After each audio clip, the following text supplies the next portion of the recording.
Bien-aimés dans le Seigneur, Shalom. Je vous invite à vous lever pour lire la parole de Dieu dans Matthieu 5, 1 à 10. Nous pourrons même aller jusqu'au 11e verset.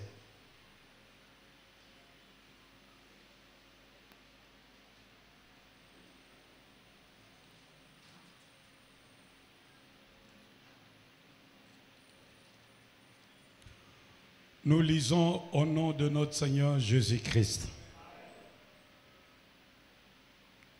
Voyant la foule, Jésus monta sur la montagne et, après qu'il se fut assis, ses disciples s'approchèrent de lui. Puis, ayant ouvert la bouche, il les enseigna et dit: Heureux le pauvre en esprit, car le royaume des cieux est à eux. Heureux les affligés, car ils seront consolés. Heureux les humbles de cœur, car ils hériteront la terre. Heureux ceux qui ont faim et soif de la justice, car ils seront rassasiés. Heureux les miséricordieux, car ils obtiendront miséricorde. Heureux ceux qui ont le cœur pur, car ils verront Dieu. Heureux ceux qui procurent la paix, car ils seront appelés fils de Dieu. Heureux ceux qui sont persécutés pour la justice, car le royaume des cieux est à eux. Heureux serez-vous lorsqu'on vous outragera, qu'on vous persécutera et qu'on dira faussement de vous toutes sortes de mal à cause de moi. Réjouissez-vous et soyez dans l'allégresse, parce que votre récompense sera grande dans les cieux. Car c'est ainsi qu'on a persécuté les prophètes qui ont été avant vous. Nous disons Amen. Amen. Veuillez vous asseoir.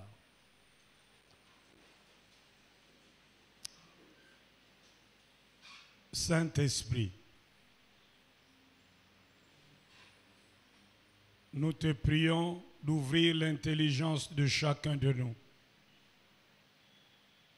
d'ouvrir et de disposer le cœur de chacun de nous, pour que nous puissions comprendre la profondeur de la parole qui vient de Dieu, et que cette parole transforme nos vies. Au nom de Jésus-Christ. Amen. Amen.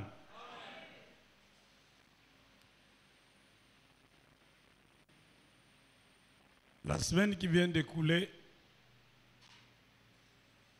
nous venons d'avoir un séminaire et aujourd'hui nous allons les clôturer.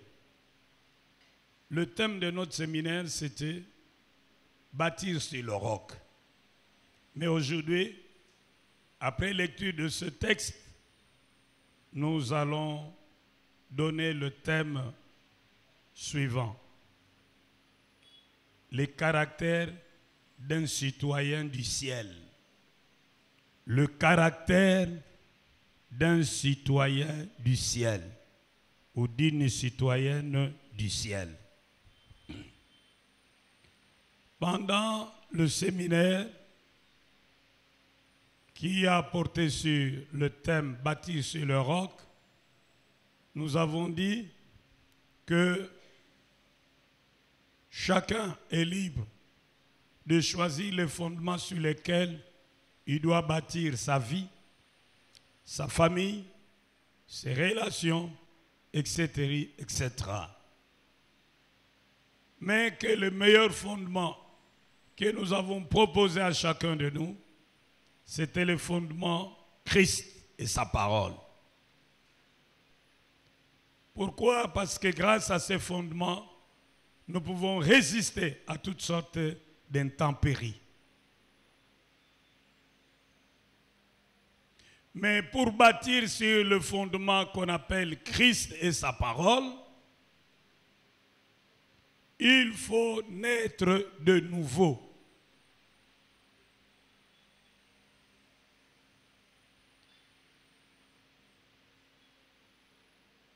C'était ça le principe. Il faut faire partie du royaume de Dieu pour bâtir sur le fondement qu'on appelle Jésus-Christ et sa parole.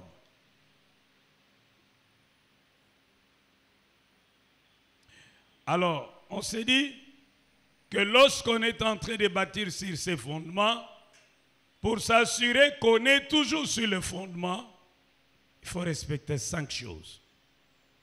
La première, vous rassurer que vous vous êtes vraiment repenti. C'est la première chose. La deuxième chose, vous rassurer et n'entretenir aucun doute quant à votre foi en Jésus-Christ. Vous devez être sûr que vous avez cru en Jésus et vous l'avez accepté dans votre vie comme Seigneur et Sauveur personnel. La troisième chose, vous devez chercher à connaître Christ et sa parole d'une manière approfondie. La quatrième chose, vous devez mettre la parole de Dieu en pratique. Comme le groupe vocal vient de le chanter. Il faut mettre la parole de Dieu en pratique.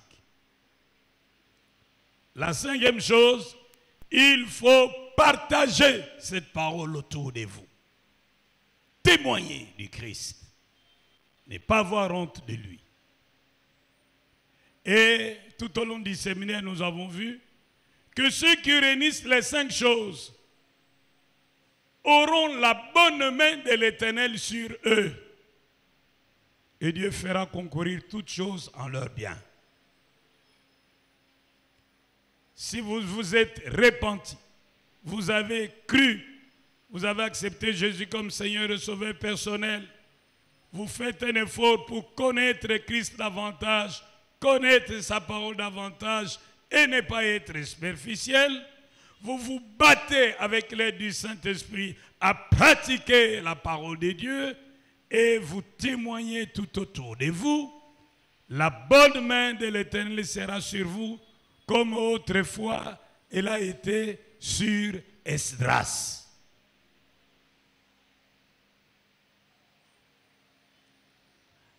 Et nous avons vu par la suite comment il faut bâtir sur le roc.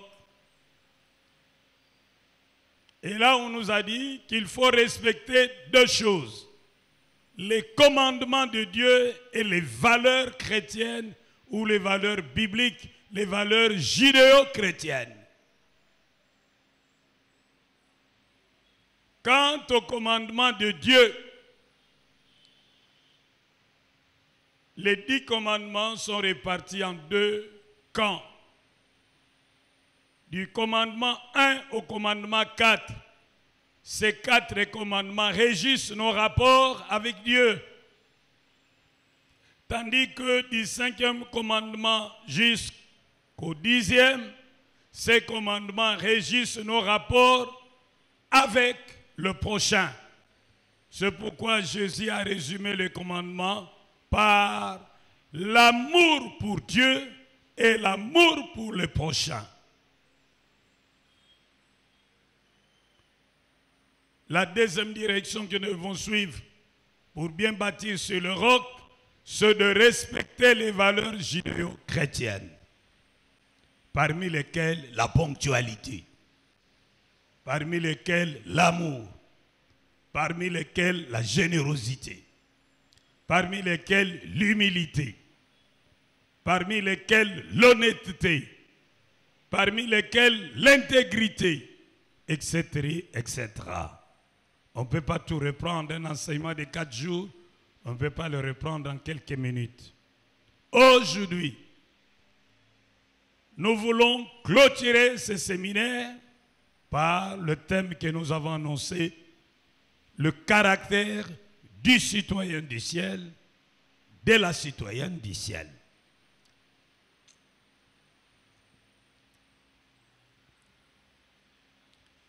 Lorsque nous lisons le Nouveau Testament, nous serons frappés par le fait que le royaume de Dieu est le thème central de la prédication de Jésus-Christ de Nazareth. Déjà dans Marc 1, verset 15, après la mort de Jean-Baptiste, Jésus commence à prêcher en Galilée. Il dit que le royaume de Dieu s'est approché. Il fallait que les hommes se répandent et croient à la bonne nouvelle pour y avoir accès. Marc 1, verset 15. Il parle du royaume, il donne les conditions d'accès dans ce royaume. Et dans Matthieu 5 que nous venons de lire, Jésus donne la loi fondamentale de ce royaume, la constitution de ce royaume. Le thème du royaume est tellement important chez Jésus qu'il en fait le message même que les apôtres devaient aller proclamer partout. Dans Matthieu 10, verset 9, Jésus, en envoyant ses apôtres aller prêcher la bonne nouvelle, il prend soin de leur dire ce qu'il aimerait que ses apôtres délivrent comme message. J'aimerais qu'on commence à partir du verset 7. Allez et dites, le royaume des cieux est proche. Guérissez les malades, ressuscitez les morts, purifiez les lépreux, chassez les démons. Vous avez reçu gratuitement, donnez gratuitement. Allez prêcher le royaume des cieux. Et partout le royaume des cieux sera proclamé. On doit assister à la déconfiture du royaume des ténèbres avec tout son cortège de malheurs. Notamment, les maladies doivent partir. Les démons doivent être chassés. La mort doit être stoppée. Mais il prend vite soin de dire à ses apôtres, n'en faites pas un business. Vous avez reçu gratuitement, donné gratuitement. Mais beaucoup de pasteurs de nos jours ont oublié cette gratuité évangélique. Maintenant, la délivrance est monnayée, l'eau bénite est monnayée, l'huile bénite est monnayée, les mouchoirs qu'ils prennent soin de bénir sont monnayés. Il y a même certains endroits, la bénédiction nuptiale est monnayée. Il y a un tarif pour que les pasteurs bénissent ton mariage. Terrible. Si Jésus n'avait pas prévu ça, les gens n'auraient pas de problème. Mais ayant été prévenus de la gratuité évangélique, s'en détourner pose problème.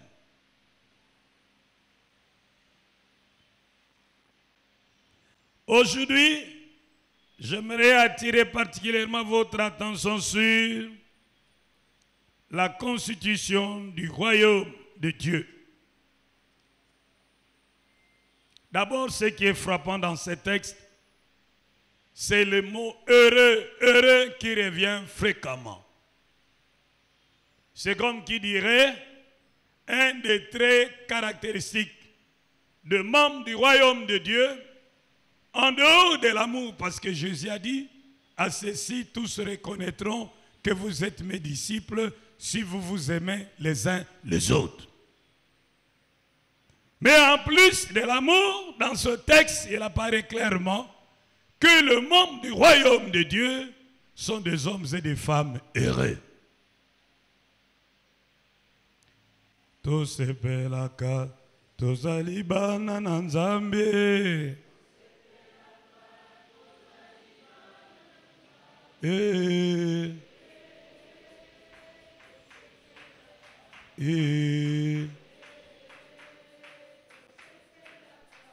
Otusepelaka tozalibana na Nzambe.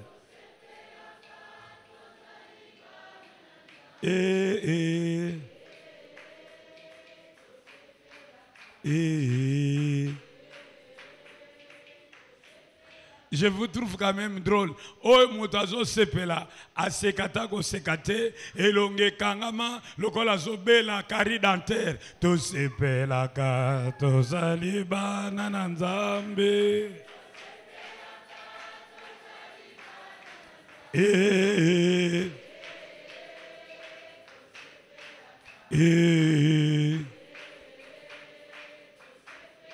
Normalement, un enfant de Dieu ne peut pas être triste. Normalement, un enfant de Dieu ne peut pas être plaintif. Normalement, un enfant de Dieu devrait toujours être souriant. Pourquoi devrait-il être toujours content? Parce qu'il sait que rien ne peut lui arriver qui puisse échapper au contrôle de Dieu. Il n'est plus victime du hasard. Tout ce qui lui arrive est soit voulu de Dieu, soit permis par Dieu pour son bien et pour la gloire de Dieu. Car il est écrit, toutes choses concourent au bien de ceux qui aiment Dieu, de ceux qui sont appelés selon son dessein.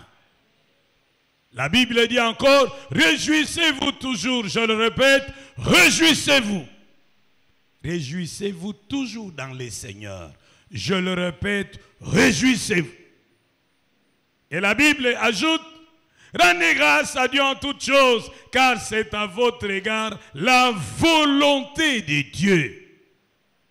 Même lorsque vous ne comprenez pas ce qui vous arrive, rendez grâce. Ah, dites encore Amen.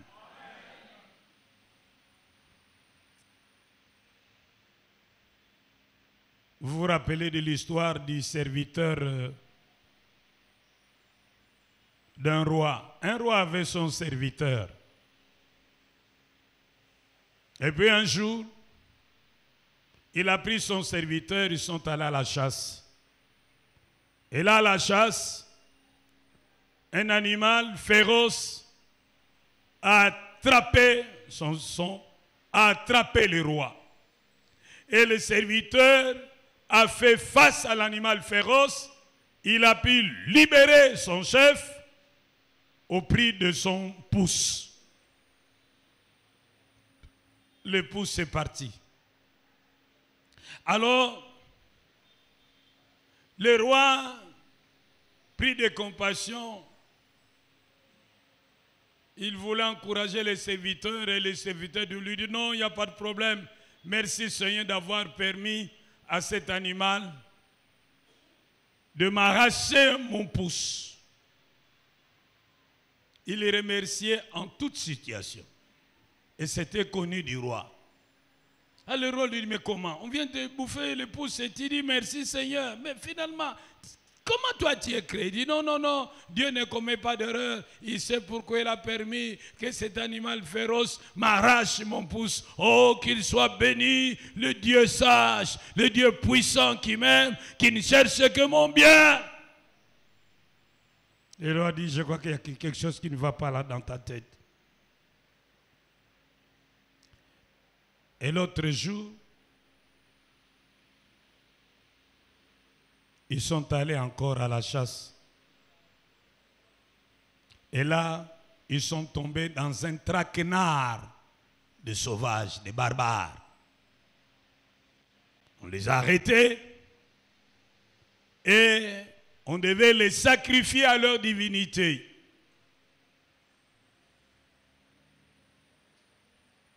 Oh, dites avec moi, Amen. Amen. Le roi n'était pas là. Il n'y avait que ces sujets. Les autres ont fui. Lui a été attrapé. Elle a dit, béni soit le Seigneur qui a permis que je sois attrapé par ces barbares. Ils l'ont amené, ils ont arrangé leur hôtel.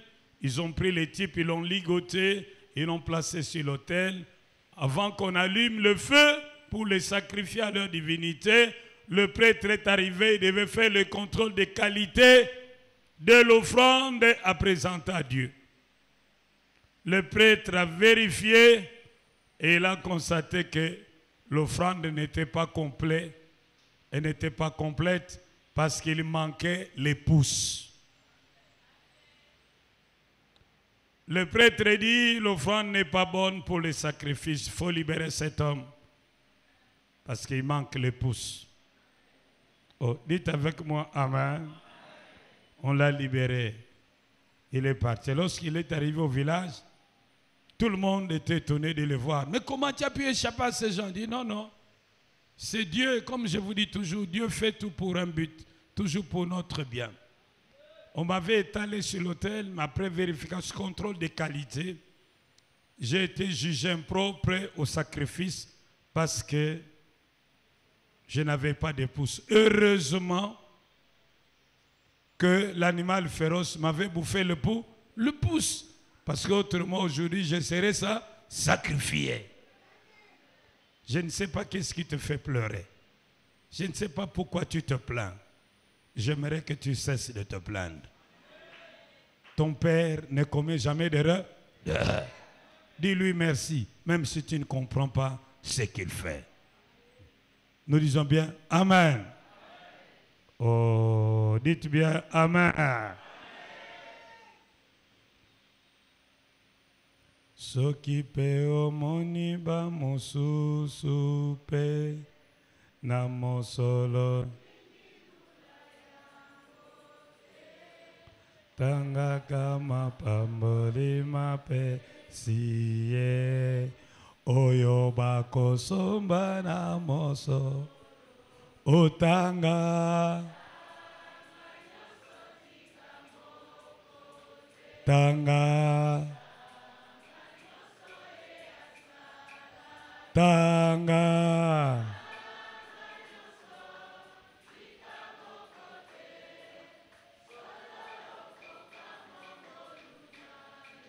utanga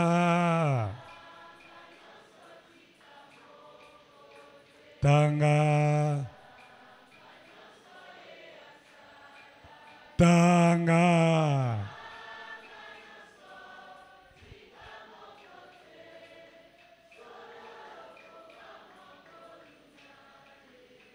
Nous disons Amen. Heureux.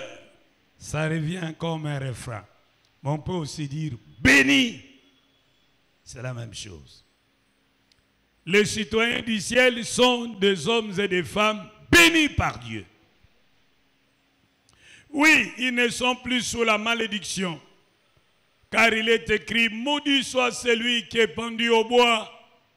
Christ s'est fait malédiction pour toi et pour moi, afin que par lui nous ressuscitions toutes les bénédictions de Dieu promises à Abraham. Dis à ton voisin, tu es béni de Dieu. Ah, répète-le lui, tu es béni de Dieu. Aucune malédiction ne peut affecter ta vie. Ah, dites avec moi, Amen. Plus les gens te maudiront, plus tu vas prospérer.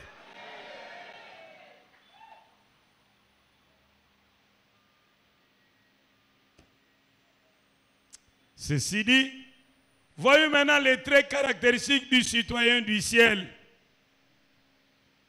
D'abord, on nous dit il est pauvre en esprit.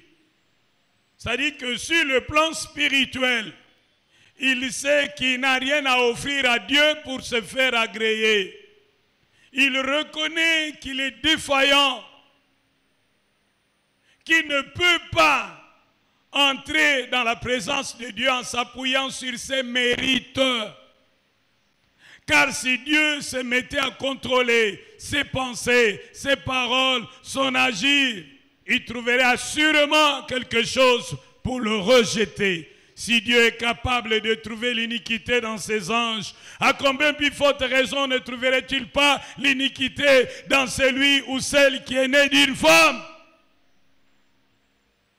C'est pourquoi cet homme, conscient de sa faillite, a quitté les terrains de mérite, il s'est installé sur les terrains de la grâce. Car la Bible dit dans Jean 1, verset 17,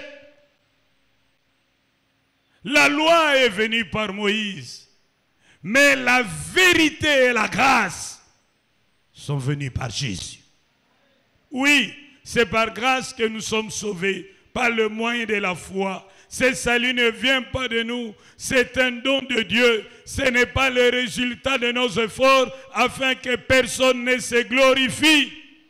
Éphésiens 2, 8. Nous pensons que l'homme est justifié par la foi seul, sans les œuvres de la loi.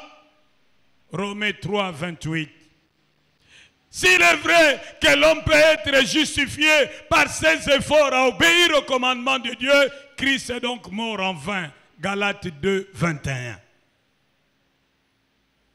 C'est par grâce que nous sommes sauvés. Ah, dites bien Amen. Nous ne sommes pas sauvés parce que nous sommes capables de faire quelque chose pour Dieu, mais nous sommes sauvés parce que nous avons réalisé notre incapacité à faire quelque chose qui puisse permettre à Dieu de nous accepter dans sa présence. Mais humblement, nous avons accepté ce que Dieu a fait pour nous à la croix. Car nous sommes tous comme des impurs et toute notre justice est comme un vêtement souillé devant Dieu. C'est ce qu'on nous dit dans Ésaïe 64, verset 5. Nous sommes tous comme des impurs et toute notre justice est comme un vêtement souillé devant Dieu.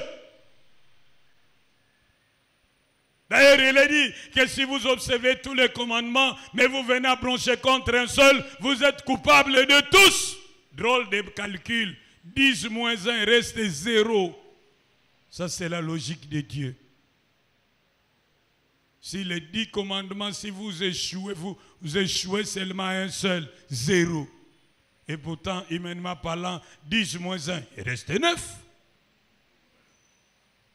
Dis à ton ami, Dieu a une autre logique. Dis-lui ça, dis-lui ça. Dis-lui 10 moins 1, dans la logique de Dieu, il reste 0. Dis-le lui.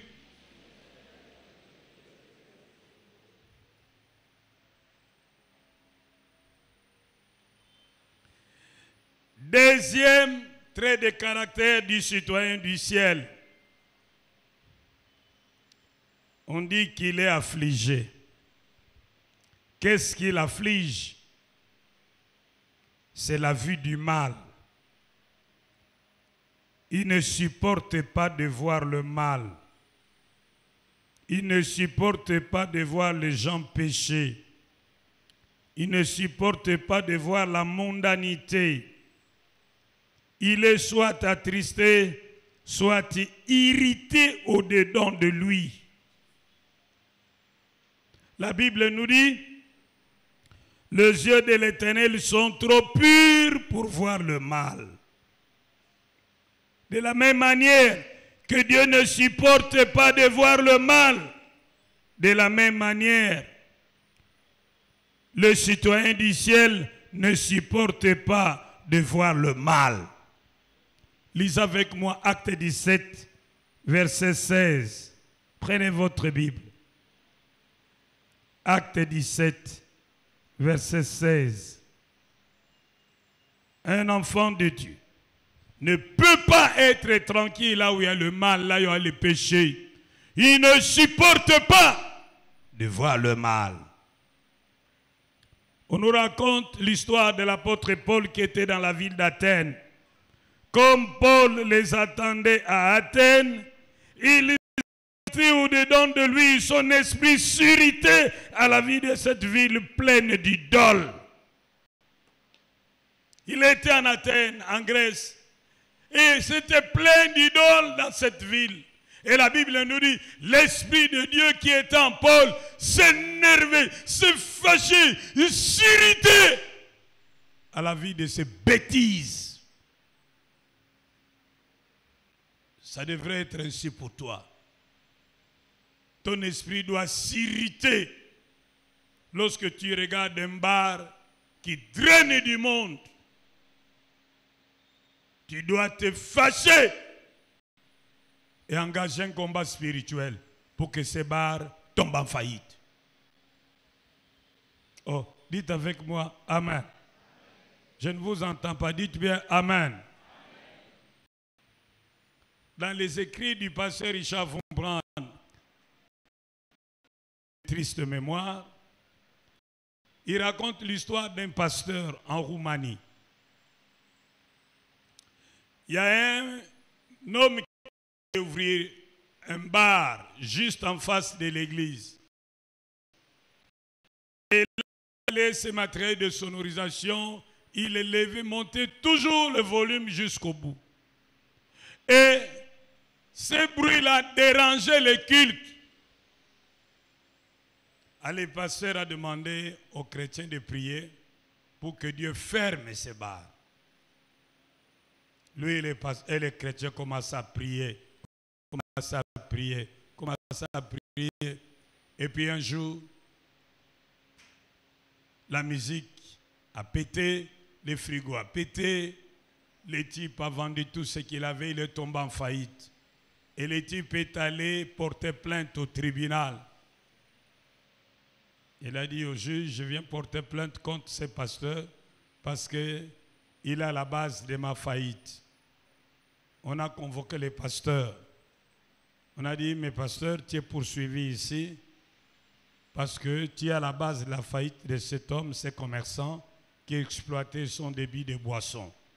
Le pasteur dit, en tout cas, je n'ai rien fait. Qu'est-ce que moi j'ai fait? Je ne suis pas responsable. Sincèrement, je ne suis pas responsable de sa faillite. Qu'il me donne les preuves qui montrent que c'est moi qui suis à la base de sa faillite. Alors on a demandé, alors, pourquoi tu estimes que c'est lui qui sera à la base de la faillite de ton bistrot? Mais il dit oui, parce que lui et ses fidèles, je les entendais prier pour que je ferme. Et c'est leur Dieu a tout détruit. Plus rien ne marche, c'est moi, je suis tombé en faillite. Donc il est responsable. Alors le magistrat pose la question au pasteur, et c'est vrai que vous avez prié pour ça? Le pasteur se rappelle, dit oui. Alors le magistrat lui dit, c'est pas possible. Toi-même, tu ne crois pas en ton Dieu, alors que ce type qui ne prie pas a plus confiance en ton Dieu. Oh, est-ce que vous avez compris? Qui a prié? C'est le pas? Qu'est-ce qu'il a demandé? Que le bar puisse tomber en feu? Qu'est-ce qui est arrivé? Le bar est tombé en feu? Le propriétaire du bar, les tenanciers du bar, avaient-ils raison de porter plainte contre le pasteur, oui ou non? Oui, parce qu'il était responsable de sa faillite. Maintenant, ils arrivent devant le tribunal, le pasteur dit qu'il n'est pas responsable. On lui rappelle qu'il a prié, il dit oui, je reconnais avoir prié, mais tu ne vois pas les résultats de tes prières. Donc, ce païen a plus confiance en ton Dieu que toi-même. J'aimerais seulement que vous reteniez une chose, c'est que, à la vue du mal, le citoyen du ciel doit être irrité. Oh, bozali ato bozatena lo banalingala.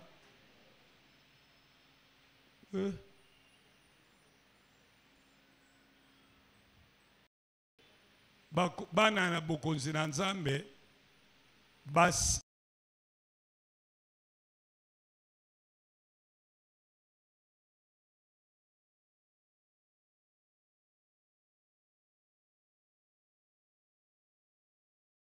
Petit exemple.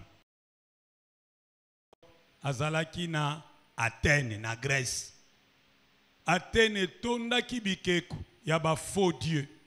Bongo Bible elobi na biso ete molimo na polo etumbukaki na komonaka basalete wana. Quels sont les sentiments qui t'animent lorsque tu passes en ville et que tu vois l'échelle?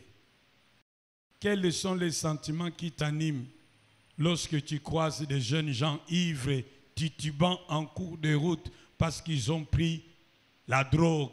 Quel type de sentiment t'anime? Quel type de sentiment t'anime lorsque tu vois des boîtes de nuit prospérer, drainer du monde? Tu passes à Bandal vers Bakayao, c'est Bakayao. Voyez à gauche là-bas. Plein de voitures la nuit. Je pose la question, c'est une boîte de nuit. C'est grave. Et ça ne t'énerve pas. Pourquoi ne peux-tu pas t'engager dans un combat spirituel pour réclamer le changement des choses? Oh, dites avec moi, Amen. Les citoyens du ciel, il est humble. Il est humble. Il n'est pas orgueilleux. Il n'a pas une haute opinion de lui-même. Il est conscient de ses limites. Il sait apprécier les autres. Mais il n'aime pas humilier le prochain. Le citoyen du ciel, il est humble de cœur.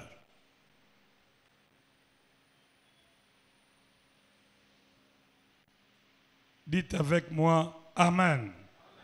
Ah, dites encore, Amen. Dans d'autres traductions, on parle de débonnaire. Un débonnaire, c'est celui qui sait se fâcher au bon moment et qui ne se fâche pas au mauvais moment. Donc à ce point-là, j'aimerais attirer votre attention que le citoyen du ciel, il est humble, mais au-delà de son humilité, il est capable de se fâcher au bon moment, mais de ne jamais se fâcher au mauvais moment. Quand est-ce qu'il se fâche? Il se fâche lorsque le fort piétine le faible. Quand est-ce qu'il se fâche? Il se fâche lorsque on foule aux pieds les droits de veuves et des orphelins. Quand est-ce qu'il se fâche?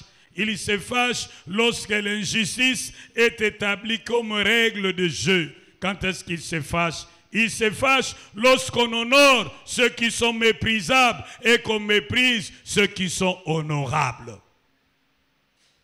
Voilà les citoyens du ciel. Il est humble. Lorsqu'il vient dans l'église, que le protocole lui dise avance là-bas, il se déplace sans problème. Lorsqu'il vient à l'église, le protocole l'appelle, mais avant qu'il ne vienne, la place est occupée. Et le protocole lui dit, tu peux rentrer là au fond. Il rentre, il n'en fait pas un problème. Il est humble. Oh, dites avec moi, Amen. Je ne vous entends. Dites avec moi, Amen. Lorsque le culte est fini, le pasteur lui dit, Matthieu, tu m'attends, ne bouge pas, attends. Même s'il avait un programme, il va dire, je suis obligé d'attendre. Le pasteur m'a demandé d'attendre, parce qu'il est humble. Mais l'orgueilleux dira aujourd'hui, dites-lui, je suis parti, j'ai attendu 10 minutes, il n'est pas là. Dites au pasteur que je suis parti. Il est humble et il refuse d'humilier les autres. Il honore tout le monde. Il est prêt à rendre service à tout le monde. S'il a un frère qui est venu avec sa voiture, qui a des problèmes de démarrage, il faut pousser, malgré son titre, malgré son rang, malgré ses avoirs, il va s'associer aux autres pour aider le frère et pousser sa voiture. Et s'il constate que ça se répète, nous avons vu les valeurs, il est généreux. Il va appeler le frère au coin, lui dit, achète une nouvelle batterie. Parce qu'Amélie paie ma cotine dit caca. Oh, dites avec moi, Amen. Oh, je ne vous entends pas. Dites bien Amen. Il est humble.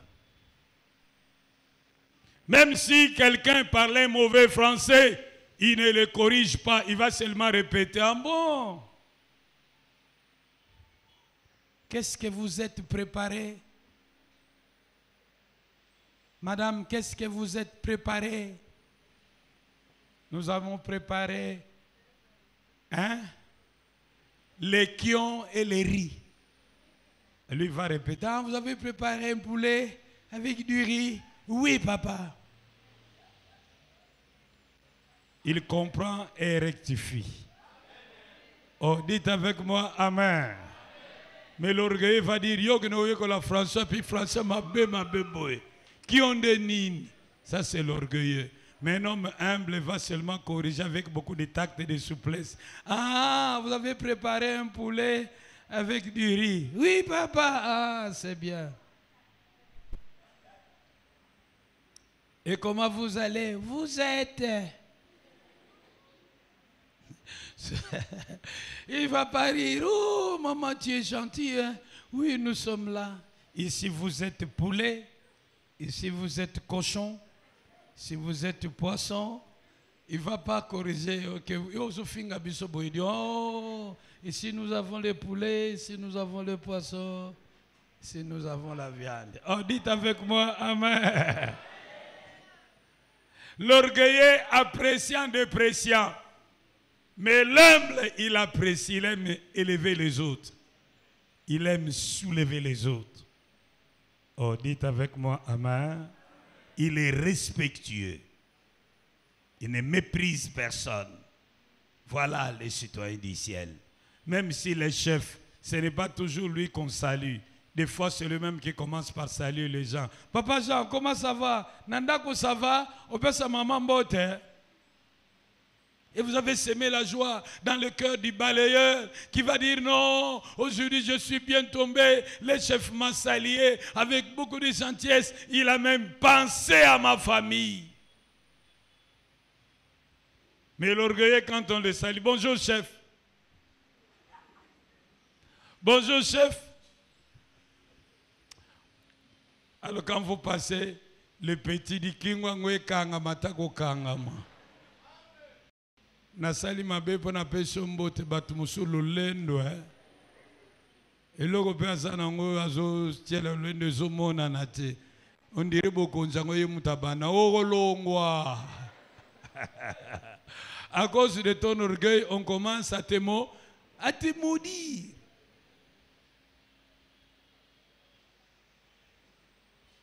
Mais le citoyen du ciel est humble. On nous dit que le citoyen du ciel aspire à la justice. Il a faim et soif de la justice. Il vit dans la justice. Il travaille pour la justice. Il dénonce l'injustice, même lorsque cette injustice lui est profitable. Il ne traite pas les gens sur base de leur visage, sur leur base de leurs origines ethniques, tribales, mais il les traite sur base de la règle établie. Il ne marche pas sur le droit des autres. Il ne piétine pas le droit des autres. Bien au contraire, il le respecte et veille à ce qu'il soit respecté par tous. Il les respecte et les promeut. 5. Vous savez, avant que je ne parle de la 5e qualité, la justice est un vrai problème. Hein? Parfois, les parents sont injustes sans le savoir. Ils achètent de nouveaux habits aux aînés. Mais celui qui vient après doit se contenter des objets laissés par l'aîné.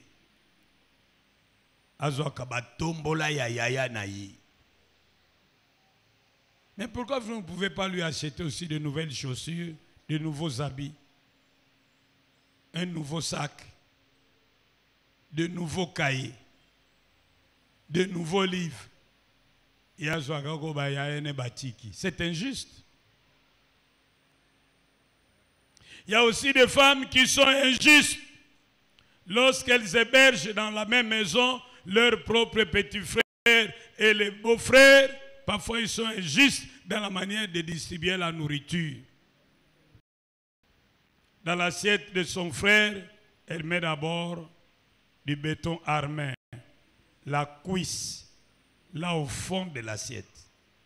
Et puis, il met le riz, il presse. Il met le riz, elle comprime. Ça devient du béton armé. Il met la sauce, et puis il prend l'aile. Elle met au-dessus. Et quand il s'agit de l'assiette de son beau-frère, il n'y a rien en dessous, pas de fondation. Et puis quand elle met le riz chaud, elle bouge un peu la main. Vous aurez l'impression que c'est la même quantité. Mais l'autre assiette, c'est comprimé. Tandis que cette assiette du beau-frère, c'est vraiment autre chose. Et puis à la fin, il met la sauce, mais aussi l'aile. Lorsque le beau-frère vient, prend son assiette rouge, et son petit frère, le petit frère de madame vient, prend l'assiette bleue, le beau-frère aura l'impression que c'est la même quantité. C'est différent. Lorsque le petit frère de madame va manger, il a un mot de passe. Tu ne mangeras jamais à côté de l'autre. Tu dois toujours manger dans ton coin parce qu'il y a toujours une fondation. Mange l'aile et puis récupère la fondation.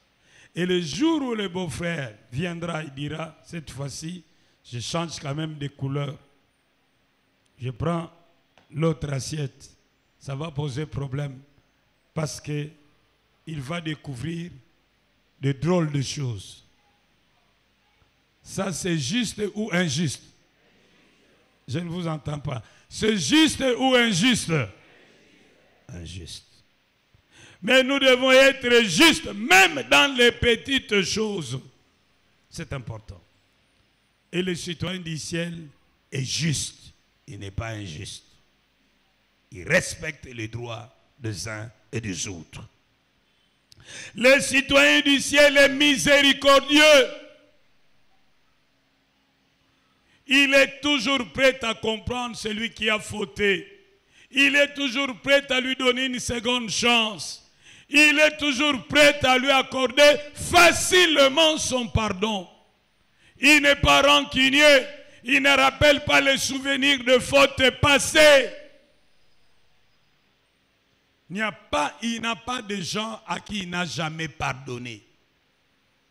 Il n'y a pas de gens qu'il a rejetés, qu'il a haïs. Non, il n'y en a pas.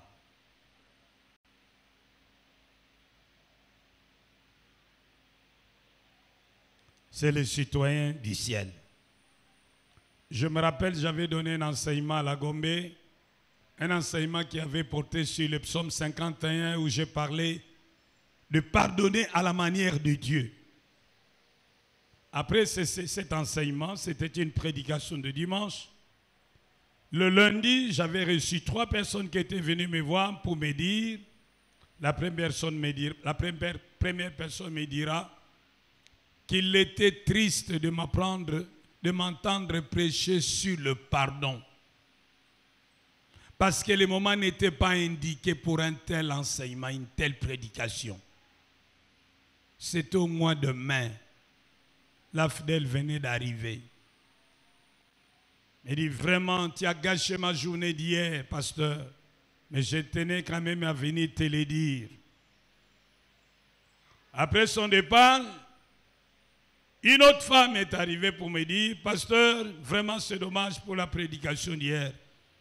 Je n'ai pas aimé, mais tu dois savoir que chez nous, le pardon est un vain mot.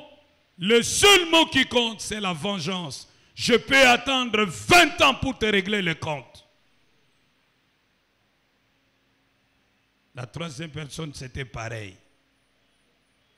Mais c'est terrible. Tel ne devrait pas être le caractère d'un citoyen du ciel.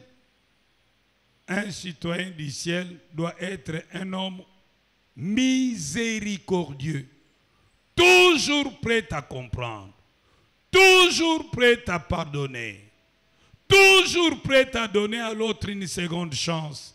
Et il doit s'interdire de forfaits, de rappeler la mémoire des forfaits passés.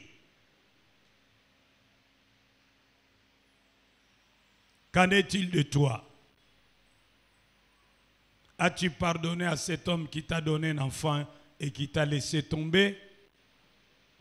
As-tu pardonné à cette femme pour qui tu t'es beaucoup dépensé et qui s'est débarrassé de toi? As-tu pardonné à cet homme qui t'a roulé et qui est parti avec ton argent? As-tu pardonné à ces professeurs qui t'a cochonné et t'a fait rater la distinction, tu n'as plus été retenu comme assistant? As-tu vraiment pardonné à cette chef qui t'a maltraité, qui t'a mal coté et t'a empêché d'être promis? À ce grade, on fait seulement 4 ans. Toi, tu en as déjà fait 12 ans à cause de cet homme-là. Est-ce que tu as déjà pardonné? As-tu pardonné à ces cousins qui t'avaient chassé sous la pluie?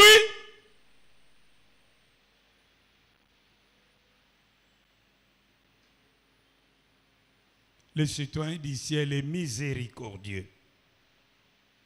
Le citoyen du ciel a un cœur pur. C'est-à-dire qu'il marche dans la sainteté. Il déteste le péché.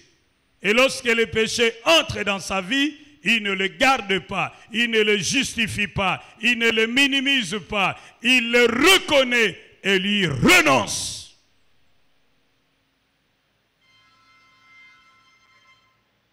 Il est conscient que la perfection n'est pas de ce monde, mais il fait une chose, il court vers le but.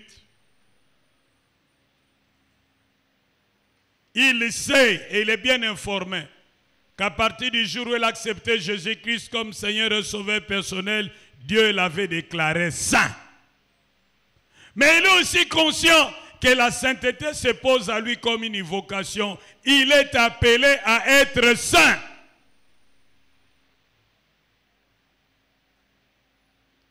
Dis à ton frère, depuis que tu as donné ta vie à Jésus, tu es saint. Dis-lui ça. Dis à celui qui est à côté de toi.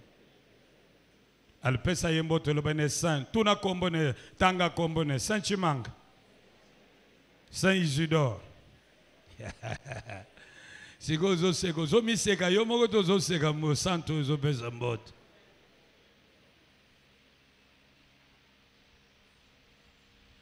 Alors maintenant, dites-lui de ma part, maintenant que tu sais que tu es saint, ne garde plus en toi ce que les saints ne gardent pas. Dis-lui ça.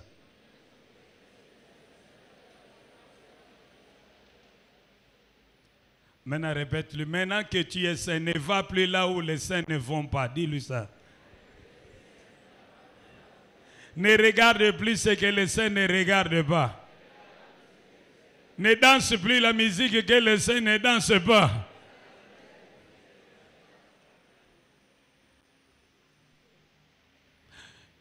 Tu n'abandonnes pas le péché pour devenir saint, mais tu abandonnes le péché parce que tu es déjà...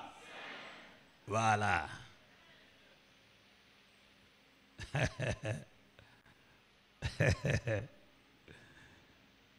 Ils ont des pensées saintes, des intentions saintes, des paroles saintes, dansent des danses saintes. Ils écoutent une musique sainte, une boisson sainte.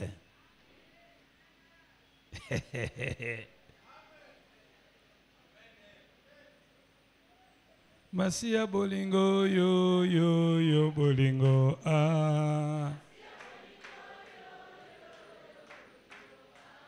Masia bolingo yo yo yo bolingo ah. Ayebisa bango nabala Yesu yebisa bango natika milango ye yebisa bango naboya kuzwe Masia bolingo yo yo yo bolingo ah. Oh yebisa bango naboya basheri yebisa bango naboya kopwe oh Masia bolingo yo yo yo bolingo ah. Dites avec moi, Amen.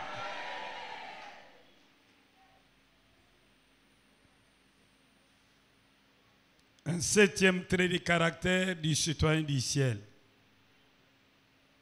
C'est un artisan de paix. Un homme de paix. Quelqu'un qui travaille pour promouvoir la paix. Il se bat pour un vivre ensemble paisible.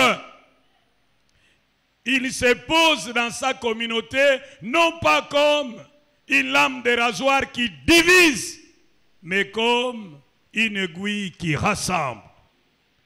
Il n'est pas le plus grand commun diviseur, mais il est le rassembleur. Il est l'unificateur. Il n'est pas pyromane, il est sapeur-pompier.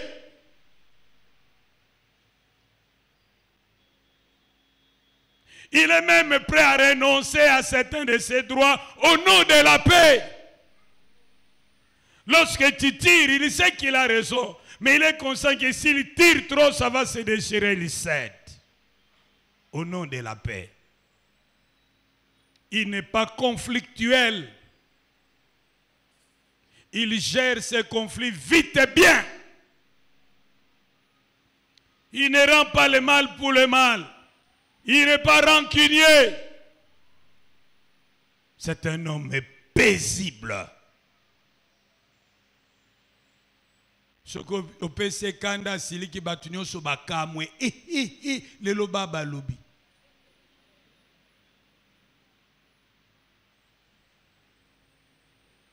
Nous disons bien Amen. Je ne te connais pas. Tu ne me connais pas.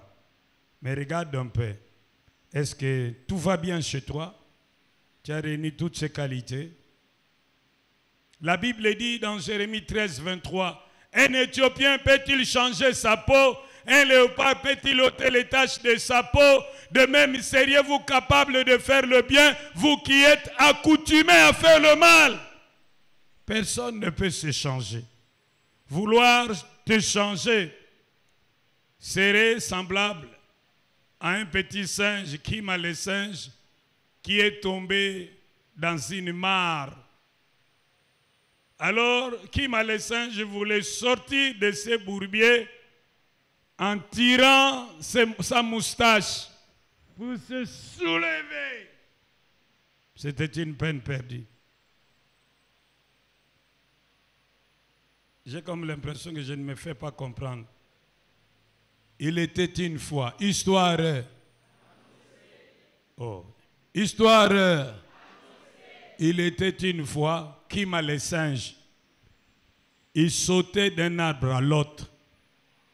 Et puis, dans son saut, il a fait un faux pas. Il est tombé dans une boue. Alors, Kima le singe était vraiment noyé dans la boue jusqu'au niveau des épaules. Il s'est dit, je dois faire quelque chose. Il s'est appuyé sur sa moustache et essaye de se soulever. Je pose la question, c'est qui m'a fait sortir de cette boue? Il en est de même pour toi. Tu ne peux pas quitter les péchés qui te tiennent par tes propres efforts. Paul dit, le bien, je le sais, n'habite pas en moi, c'est-à-dire dans ma chair. Lorsque je vais faire le bien, le mal est attaché à moi. Je prends plaisir à la loi de Dieu au niveau de mon entendement. Mais je trouve qu'il y a une loi opposée à la loi de mon entendement qui agit dans mes membres. C'est la loi du péché. Je veux faire le bien, mais je n'ai pas le pouvoir de faire le bien. Misérable que je suis, qui me délivrera de ce corps de mort? Gloire soit rendue à Dieu par Jésus-Christ. Oh, dis bien Amen. Amen. Tu ne peux pas abandonner ce mal en faisant des gouttes. Tu l'as fait plusieurs fois, mais tu es retombé. Tu ne peux pas sortir de ces bouts par tes propres efforts. Tu as besoin de l'aide de Jésus. Il faut que Jésus et le Saint-Esprit interviennent. Alors seulement le changement pourra apparaître dans ta vie. Car lorsque le Fils de l'homme vous a franchi, vous serez réellement. Hein?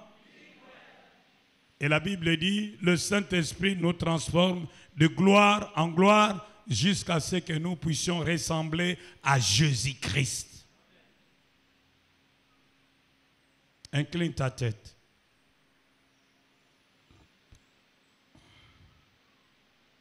Est-ce que tu as réussi toutes ces qualités, 7 sur 7? S'il y a une seule qualité qui te manque, tu ferais mieux de te lever.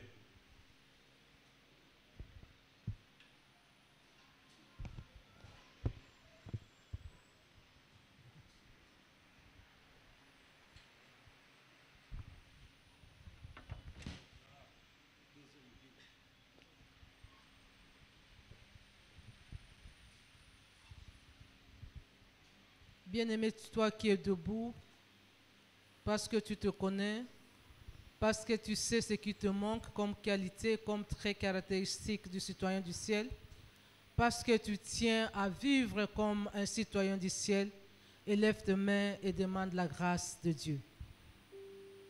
Papa vient de nous dire que personne ne peut se changer. Nous avons besoin de Jésus-Christ. Il n'y a que lui qui a vécu comme homme, mais qui n'a point péché. Il a demandé à ses adversaires, qui me convaincra du péché?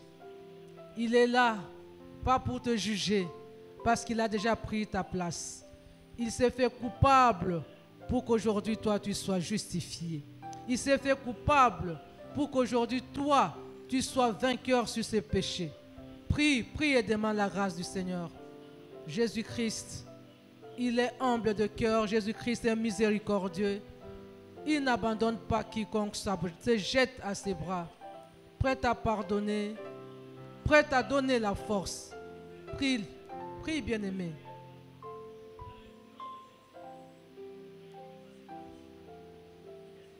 C'est vrai, la grâce est là, mais il te faut aussi un peu de bonne volonté, un peu de discipline, un peu de décision. Décide ces jours de ne plus repartir là où tu partais, de ne plus avoir de relations qui te font tomber, de ne plus fréquenter le lieu où tu fréquentais qui te faisait tomber. Décide aujourd'hui de changer ta façon de vivre. Change ton style de vie pour que tu changes aussi ton caractère, pour que tu changes aussi ta façon de voir les choses. Change, bien-aimé. Décide en ce jour et demande au Seigneur, demande au Saint-Esprit de t'accompagner dans cette décision. Demande au Saint-Esprit. Jésus a dit, il vous est avantageux que je m'en aille. Parce que si je ne m'en vais pas, le Saint-Esprit non plus ne viendra pas. Alors que le Saint-Esprit doit venir pour nous donner la force nouvelle, pour nous convaincre du péché, de la justice et du jugement. Le Saint-Esprit est là pour t'accompagner. Le Saint-Esprit est là pour te fortifier. Le Saint-Esprit est là pour te revertir d'une force nouvelle. Demande au Saint-Esprit d'être là pour toi.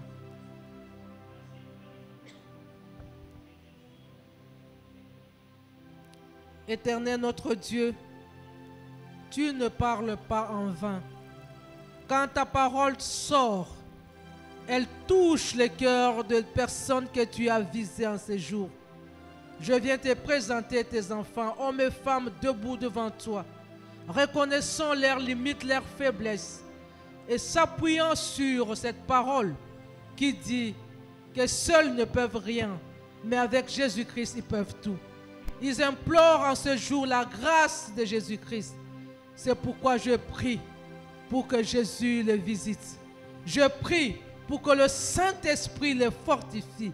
Je prie pour que le Saint-Esprit les aide à mener une vie de victoire sur le péché et à développer le caractère du citoyen du ciel. Éternel, agrée leurs prières et fortifie-le pour ta seule gloire, afin qu'ils vivent en tant que citoyens du ciel. Au nom de Jésus, nous avons ainsi prié. Amen. Nous pouvons nous asseoir.